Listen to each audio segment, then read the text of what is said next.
Бүгін менің туған күнім ойып-әлай. Мына халық неге жатыр тойламай? Банкет жасап берер едім өзім-ақ, Тәңірдің бір жартпай қойған ай. Бүгін қазақтың қара өлеңін көкке көтерген, жыр әлемнің мұзбалағы ақиық ақын Мұқағали Мақатаевтың туған күні.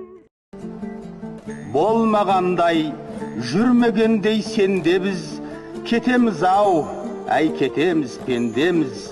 Ұрпақтарға береміз де кезекті, біз кетеміз, кету үшін келгеміз.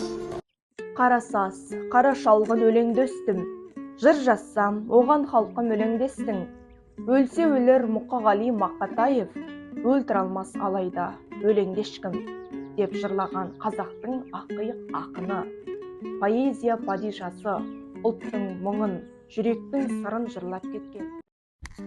Мұқағали құдіретті поэзияның иесі, оның әрбір өлеңі жанның айнасы, өмірдің шындығы, жүректің лүпілі. Ол махаббатты да, сағынышты да, елге, жерге деген сүйіспеншілікті де шынайы жырлады. Жақсы көркем шығарма, адам жанның дауасы деген ақын.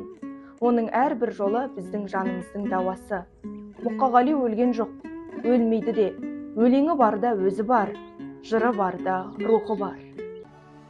Қазбауыр бұлттар маңғанда, орманға жазда барғанда, арманда мені, арманда оңаша жалғыз қалғанда, есіңе мені алғайсың. Қараша келген шақтарда, құлазып тұрған бақтарда, қурайлар сыңсып жатқанда, жапырақ жайрап жатқанда, есіңе мені алғайсың.